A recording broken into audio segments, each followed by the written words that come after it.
नमस्कार। जनमानस विवेचना के YouTube चैनल पर आपका स्वागत है। मैं हूं अमलेंदु भूषण खां। 5 राज्यों के विधानसभा चुनाव परिणाम जो है वो कांग्रेस पार्टी को सकते में डाल दिया है और विवश है सोचने के लिए जो आखिर इतनी बड़ी हार कैसे हुई। एक राज्य में तो राजस्थान में तो उनकी 2 राज्यों में तो उनकी सरकार चली गई, राजस्थान और छत्तीसगढ़ में। साथ ही मध्य प्रदेश में जो स्थिति बनी हुई थी जीत की, वह पूरी तरह से एक तरह से कहा जाए जो वो डूब गई, उन चकनाचूर हो गया। जो सपना था मध्य प्रदेश जीतने का वो चकनाचूर हो गया। आखिर इन राज्यों में कांग्रेस की ऐसी स्थिति क्यों हुई? 2 राज्य खास करके राजस्थान और छत्तीसगढ़, इन दोनों राज्यों में कांग्रेस की सरकार थी। सरकार का कामकाज भी ठीक था, लेकिन ये बहुत ही गंभीर बात है कि जो जिस तरह से मैनेज किया जाना चाहिए कांग्रेस कार्यकर्ताओं को, पार्टी कार्यकर्ताओं को, वैसा नहीं हुआ। गहलोत की सरकार हो या भूपेश बघेल की सरकार हो, जब जो भी सरकारी पद हैं जो जिनमें कार्यकर्ताओं को एडजस्ट करने की क्षमता है, एडजस्ट किया जा सकता है, ऐसे में कांग्रेस कार्यकर्ताओं की दोनों ने, अशोक गहलोत और भूपेश बघेल ने काफ़ी उपेक्षा की। कार्यकर्ताओं में इससे काफ़ी रोष बना हुआ था। अशोक गहलोत ने तो बाद में कुछ कार्यकर्ताओं को सरकारी पदों पर बैठाने का एक प्रक्रिया शुरू भी की थी, लेकिन छत्तीसगढ़ में विनोद वर्मा राजनीतिक सलाहकार भूपेश बघेल के रहे और वो पत्रकार तक से बात नहीं करते थे। पत्रकार, जबकि मैं खुद उनके साथ अमर उजाला में काम किया हूँ, वो भी अमर उजाला में थे, मैं भी अमर उजाला में था, लेकिन वो सामने जब आते थे तो बात कर लेते थे, लेकिन फ़ोन जब भी करो वो फ़ोन ही नहीं उठाते थे। तो ऐसी स्थिति में आप समझ सकते हैं जो कांग्रेस कार्यकर्ता की किस तरह से उपेक्षा की गई होगी। इसी तरह से राजस्थान में भी वही बात थी। वहाँ के अशोक गहलोत के जो राजनीतिक मीडिया सलाहकार थे, वह बेहद ही मीडिया के साथ उपेक्षित रहा करते थे, मीडिया की उपेक्षा किया करते थे। साथ ही जिस दिन इलेक्शन जब शुरू हुआ, इलेक्शन का प्रोसेस शुरू हुआ, तो कांग्रेस पार्टी, कोई भी पार्टी अपने कार्यकर्ताओं के लिए चुनाव खर्च के लिए एक फंड जारी करती है और उस फंड का उपयोग बूथ लेवल के कार्यकर्ताओं तक को किया जाता है। लेकिन आपको हैरानी होगी, जो कांग्रेस कार्यकर्ताओं को वो जो बूथ एजेंट थे, उनको पानी तक पीने के लिए या चाय पीने तक के लिए पैसे नहीं दिए गए। बूथ एजेंट जो थे कांग्रेस के, वो ऐसे ही भूखे पेट अपने बूथ पे डटे हुए थे, लेकिन उनको पूछने वाला कोई नहीं था, क्योंकि पैसा दिया ही नहीं गया बूथ एजेंट को।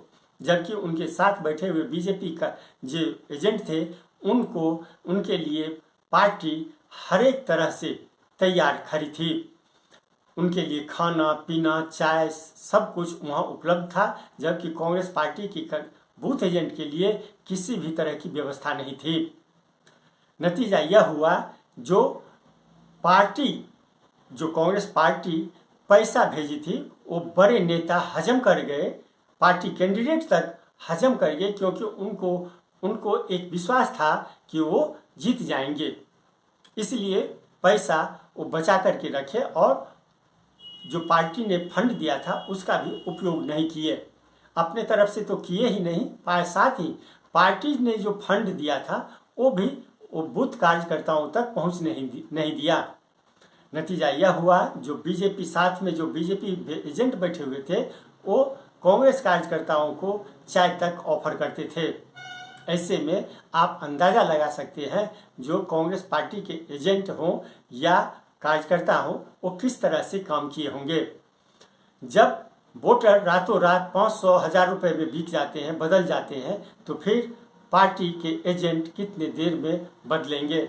और बदले भी नहीं तो अपनी उपेक्षा से वो जरूर मरमाहत हुए होंगे और जो इंटरेस्ट लेना चाहिए वो इंटरेस्ट नहीं लिए, जिसके कारण आज जो चुनाव परिणाम सामने आया वह चौंकाने वाले आया। आप मध्य प्रदेश के कांग्रेस वोट और बीजेपी के वोटों को देखिए तो काफ़ी अंतर है, 8 से 10% का अंतर है। ऐसा अंतर कभी नहीं हो सकता, किसी भी हालत में नहीं हो सकता, क्योंकि जो भी सूचना शुरुआती दौर से जब से इलेक्शन की घोषणा की गई थी तब से यही बात सामने आ रही थी, जो कांग्रेस और बीजेपी के बीच में कड़ी टक्कर है, कड़ा मुकाबला है। तो ऐसे में 8 से 10% के वोट का अंतर ये कभी कड़ा टक्कर या ये मुकाबला तो हो ही नहीं सकता। 1-2% के अंतर से जो जीत हार होती है उसे मुकाबला कहा जाता है, कड़ा टक्कर, कड़ी टक्कर कहा जाता है। लेकिन 8 से 10% को कभी भी टक्कर की इसमें नहीं रखा जाता है कैटेगरी में। ठीक वही स्थिति राजस्थान में भी रही। अशोक गहलोत काफ़ी लवरेज रहे, जीत तो होगी ही। छत्तीसगढ़ के मुख्यमंत्री भूपेश बघेल आत्मविश्वास से भरे पड़े थे। नतीजा जब सामने आया तो अंधेरे कोठरी में बैठ कर के रो रहे होंगे। ये इस सच्चाई को कोई नहीं दबा सकता।